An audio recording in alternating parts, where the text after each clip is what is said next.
Hey everyone, I'm John Torres, engagement editor with Florida Today and FloridaToday.com. Today we're pleased to bring you the two men running for Florida State House District 32, which covers most of central Brevard County. The seat was made vacant because State Rep Debbie Mayfield is running for her old seat in the state Senate. Joining us today are Republican Brian Hodgers, who last month won the GOP primary, and his opponent, Democrat Juan Hinojosa. Welcome, gentlemen, and thanks for taking the time. We appreciate it. Thank you. Thank you for having us. The election is on June 10th. We'd like to start by offering you each 2 minutes to tell us a little bit about yourselves, your background, why you think you're qualified to run for the State House. So we'll start with Juan. You're up. My background is I'm a military retiree. I've served 30 years in the military. I went in as a private, and I retired as a lieutenant colonel. And I ran in November, but didn't get elected.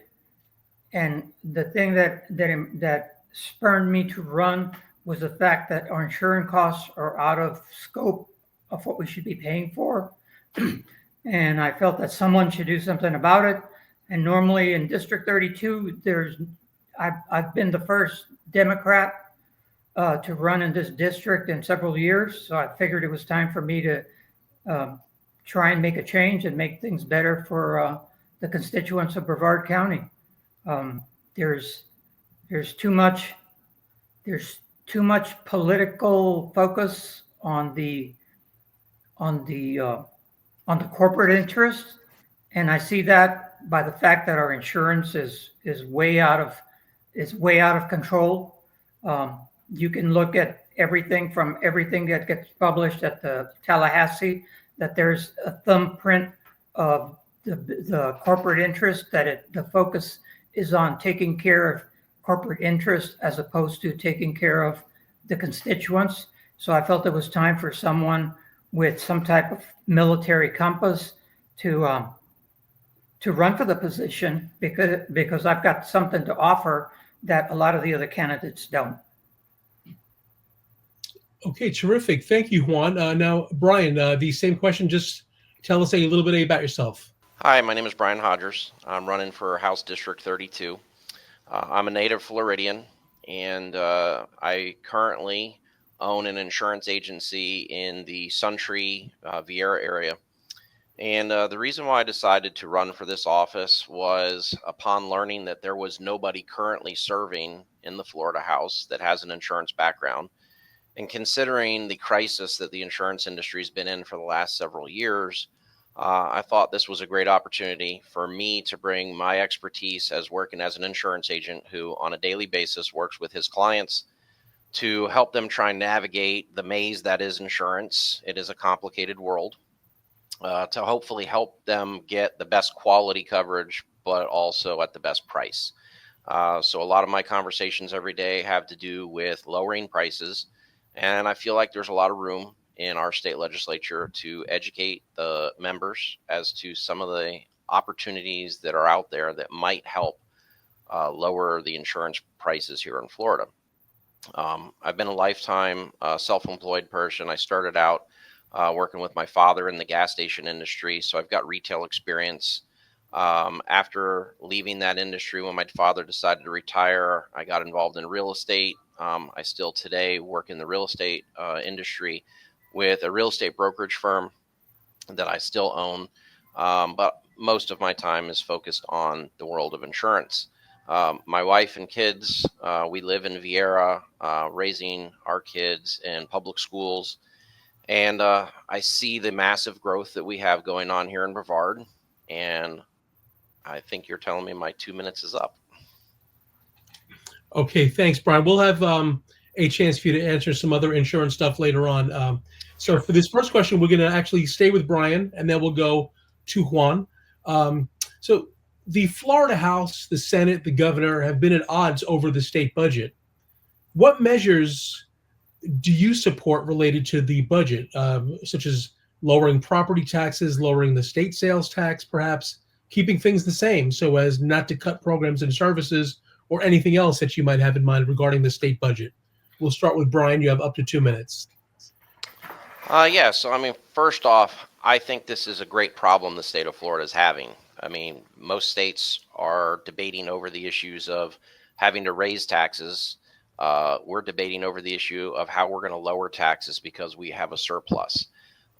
Florida has been doing a great job, and that's evident by all the people who want to move here to Florida. And as a result, we are in a great position to be able to lower some taxes. The question is, what's the most appropriate measure to do so? Lowering property taxes is a great idea. I'm in favor of property tax reduction as a homeowner. I don't know who wouldn't be interested in that. Granted, it does cause some friction for local governments as to their revenue source. So we have to make sure that whatever approach we take, it's measured. That it doesn't put us in a position where we have to come back in a year or two and raise taxes. We don't want to be doing that. The sales tax reduction, I think that's a great idea as well. However, I personally would favor a property tax reduction. And more than that, as a business owner, I see that we are the last remaining state in the nation that has sales tax on real estate rentals for businesses. I think that'd be a great opportunity, because I think it's well proven that if we reduce taxes on businesses, we see businesses with the ability to expand their business as well as hire more people. So getting rid of that real estate rent tax would be, I think, a great step. And I don't think that that's going to be something that takes such a burden amongst our local governments. So I'd like to look at that as an option in the short term. Okay, great. Juan, the same question for you, the state budget. What are you thinking? You know, this is something that's complicated because you've got so many factors at the state legislature right now, because you've got influence from the party in control from two different hierarchies. One is from the governor and one is from the president. So they all have different priorities. As far as property insurance, I would agree to having a property insurance reduction, only if it doesn't affect the local governments. So there's got to be a balance. There's got to be a balance between what they want to do and how it's going to affect the public. Right now, I think it's a little on the high side. And as far as the state taxes, I don't think those should go up, but I think the property insurance should go down. But in our conversation, we can't come up with solution. We've got to have we've got to have meetings with the subject matter experts so they can make smart decisions. I can't make a smart decision. I'm sure my opponent can't either, because we're not economists. So we need the smart people to come in and come up with a solution that benefits the public and the constituents. That meets that midpoint. Right now, there's no balance. There's no balance in cost. You've got government spending. You've got the governor that has a special fund for things he wants to do. And I think this is the first year that I've seen the Tallahassee start rolling down on taking some of those options away from him. So there's too much spending right now. I have to stop you there. That was your 2 minutes. But listen, we're going to stay with you for this next question. What are your views on gun legislation, including open carry, campus carry, or the minimum age to purchase a gun? What are your thoughts on guns? As a gun owner, I feel that everyone should have the right to own guns. Although there should be a background check on all individuals. And I know there's a shortfall now because people with a violence of background, with a domestic violence background, still have access to guns. I think once you get identified as having a domestic violence issue, then the local law enforcement should be looking into whether you have guns or not, because there's just not enough safeguards there in place. As far as age, I think anyone that's 18 even though they're mature, they have the maturity level as I am, was in the military to go and shoot guns. But I've been trained on marksmanship. I've been trained on how to handle guns. The normal person doesn't normally receive that training. An 18-year-old doesn't have, I don't believe, has the mental capacity. Well, I wouldn't say the mental capacity, but the right judgment to make right decisions. Otherwise, they wouldn't be committing non-violent felonies as they do. So I think there should be an age restriction, and there should be some gun training toward all purchases, and possibly even an extended waiting period for handguns. And the other thing is, I don't know of anybody that needs a 30 magazine, a 30 shell magazine other than a military person. Gotcha. Okay. Thank you, Juan. Brian, same question. Your views on gun legislation? Well, first off, I am obviously pro Second Amendment, and I've been a lifetime NRA member, and I do believe that open carry is something that has been pushed. I personally have no objections to it. I would vote for it if presented. It's not a bill that I would probably sponsor, because as a person who carries on a daily basis, I wouldn't personally open carry, but I don't want to take away somebody else's right that wants to. As far as campus carry, absolutely, I support that. I feel like if in any venue or event where there's a bad person with a gun, a good person with a gun can help mitigate the horrible effects of what that bad person is trying to do. In terms of the age, I think it's pretty simple. If we can ask a member to go into the military and carry a gun and use that gun at the age of 18 or older, they should have the same right to be able to buy a gun if they are a legal adult at the age of 18. So personally, I'm in favor of rolling back that law to age 18. And again, pro Second Amendment, and I support anybody in their willingness and or want to carry a gun. Okay, great. Thank you, Brian. We're going to stay with you for this next question to start, and this is probably up your alley. What would you do specifically to address the property insurance crisis Florida homeowners and businesses and others are facing, other than hoping that more insurance companies come into the state to increase competition? Yeah, well, I mean, obviously that's the key. We are seeing that happening already due to the tort reforms that were passed in 2023. We are seeing signs of numerous carriers that have entered the marketplace. Some of those new carriers that have come into the marketplace are not actually selling policies yet. They're gearing up. It takes a long time. I would like to see the Department of Insurance speed that process up. It shouldn't take as long as it takes for a company to want to enter our market and get their processes in place to be able to start selling. We are seeing a great reduction in the number of policies at Citizens through the takeout program, and some of these new companies that have entered the market are doing so, and I think that's wonderful. We don't want Citizens having 1.34 million policies in the system. That's a recipe for disaster. So we're moving in the right direction. So clearly, yes, getting new carriers into the market. We need to focus on reinsurance. Reinsurance, most people aren't even aware of what it is or how it works. It is basically the backstop of these insurance carriers, and we need to make sure there's adequate reinsurance available to support these local insurance companies that are here in Florida. If we don't have that, we are going to see considerable increase in costs. We can't stop the weather from happening, but we can stop fraud. And I think that we've been moving in the right direction with those tort reforms in 2023. I think we need to give them some more time to show signs of fruit. And I can tell you that many of my clients that I write policies with on the East Coast of Florida are seeing reductions and or stabilization. Whereas, unfortunately, our folks on the West Coast of Florida that have been hit by quite a number of storms over the past few years, they're not quite as fortunate as us at this point, but it's heading in the right direction. Okay, great. Thank you, Brian. Juan, the same question for you. What would you do specifically to address the property insurance crisis here in Florida? Well, when we talk about property, we're talking about two different things, and I'm going to address both of them separately. In 2023, the legislature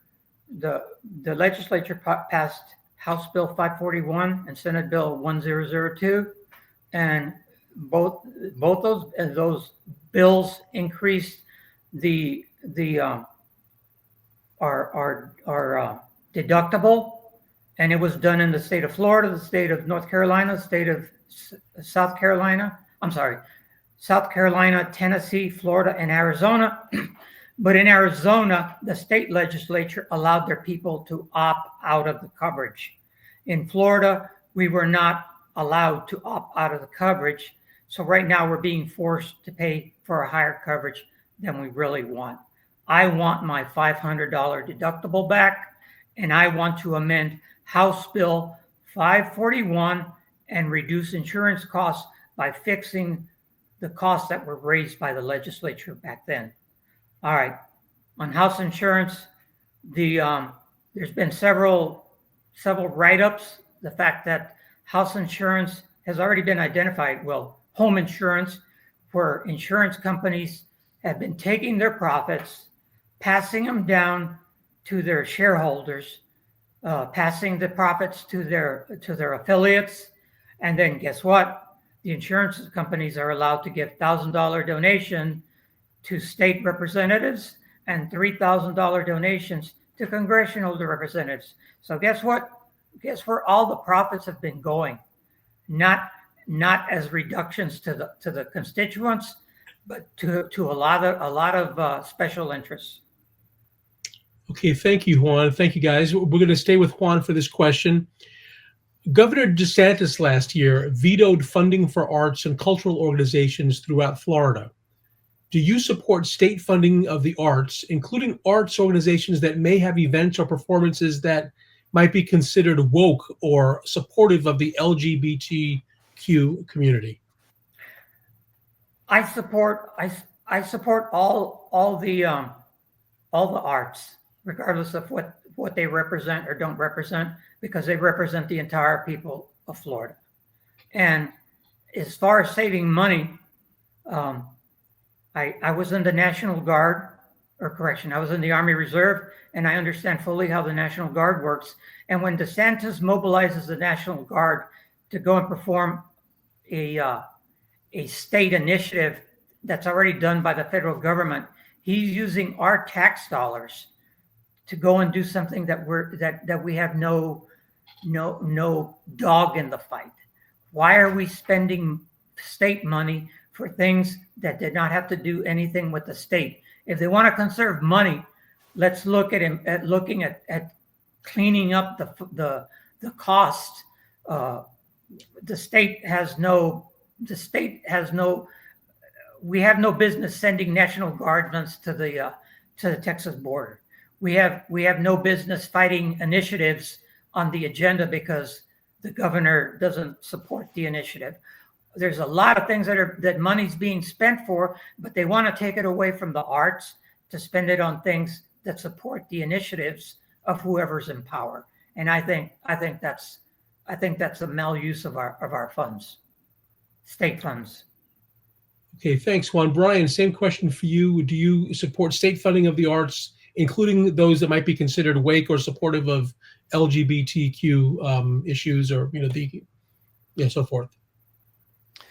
Yeah, so I'm not exactly familiar with the bill that was, or the funding that you say was cut. If it was statewide or if it was in certain locales? But I do support the arts. I support funding of the arts if we have the surplus to do so. My priority as a legislator would be funding things that would protect the citizens, such as security. Obviously, more importantly, things like roads and quality of the Indian River Lagoon, managed growth. So there's a lot of items out there, things that we need to be focusing on in our legislature that I think has priority, but the arts should not be left out. They should be funded. So personally, my wife and I attend the Cocoa Beach Playhouse on a pretty regular basis. She's on the board there.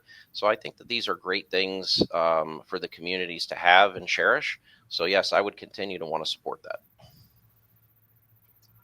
Okay, great. We're going to stay with you, Brian, for this last question.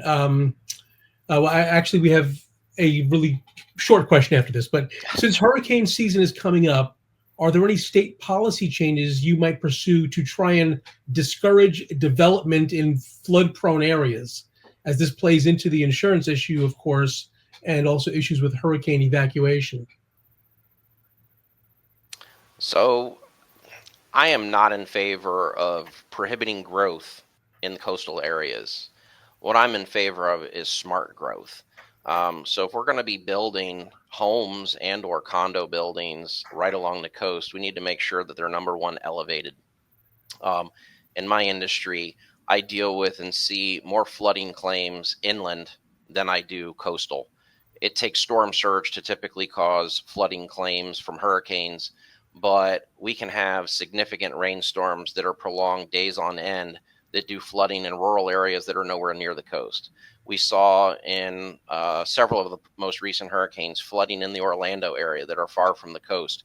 So I think that flood issues are not just limited to the coast.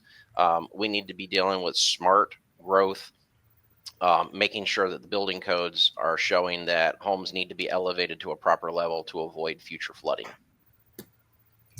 Okay, great. Juan, the same question for you.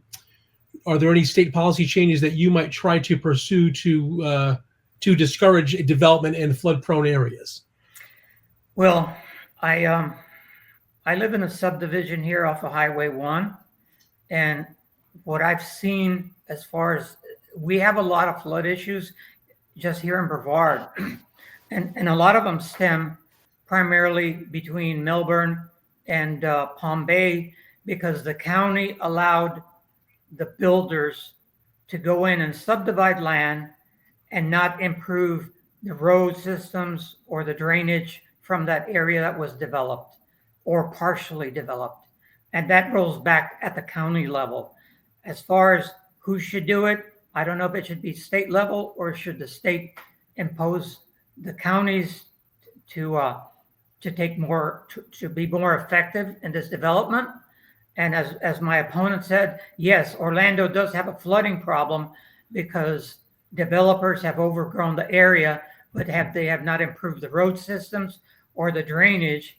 And when you put 1,000 homes down with all that concrete and all those roads in the subdivisions, that ties up land that's going to absorb water. And guess what? It's got to go somewhere.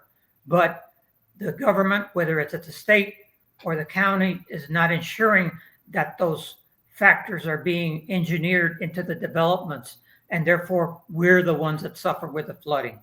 And one more thing about flooding that I'd just like to when I bought my home, I had them do the survey, and they told me it was 8 feet above sea level. I don't need flood insurance. My question to all your listeners is, if I don't need flood insurance for my house, why the heck do I need flood insurance for my car? Why am I paying for flood insurance for the people in Tampa, the people in Miami, and the people all on the West Coast? Okay, thank you, Juan. Last short question for you, and we'll start with Juan. Do you support term limits? Absolutely. And I think that the term limits needs to be amended, because based on the fact with this Debbie Mayfield, DeSantis snafu about her running again for I guess for an additional term, whatever it looks like, from all the people that I spoke to, 16 years is 16 years. There should be no questions, ifs, ands, or buts. There's too many career politicians that are milking the big interest in Tallahassee, and they're doing that by having these long tenures at Tallahassee. On my last run for my election, I raised $2,000 for my election. My opponent, Debbie Mayfield, raised $340,000. Now, how does someone amass that much money without the influence of the corporate interest? We need to establish firm term limits. Okay, thanks. Brian, same question for you. Term limits, are you in favor of them? Yes, absolutely. I am for term limits 100%, and in every level of government, not just at the state level, but federal government, local government. So yes, term limits are important.